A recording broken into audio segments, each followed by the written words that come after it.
আপনারা সবাই কেমন আছেন? নাপোলি চিকেনের এই ব্লগে আপনাদেরকে স্বাগতম। এই ভিডিওটা যখন আমরা প্রথম রেস্টুরেন্ট নিচ্ছিলাম। রেস্টুরেন্টের অবস্থা দেখেন, ভাঙ্গা চোরা, মানে এটা যে একটা রেস্টুরেন্ট কেউ বলতে পারবে না। দেখেন, এটা হচ্ছে উপরের ফ্লোর। তারপরে দেখেন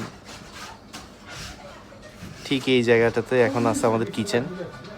এই জায়গাটাতে আমাদের কিছু সিট দেওয়া আছে। এই জায়গাতে এখন আমাদের সিটিং দেওয়া আছে।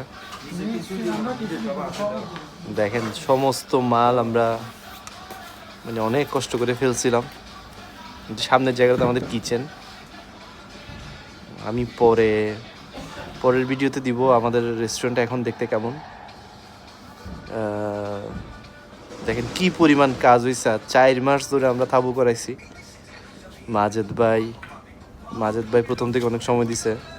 মাজেদ ভাই, জামাল ভাই, ইউনুস ভাই, মোটামুটি আমরা 4-5 মাস ধরে আমরা মোটামুটি অস্থির হয়ে গেছিলাম। আমার পাটাও ভাঙছিল ওই সময়, জানুয়ারি মাসের দিকে। আপনাদের দোয়ায় মোটামুটি কাজ শেষ হয়েছে। এখন তো চলতেছে এই রেস্টুরেন্ট।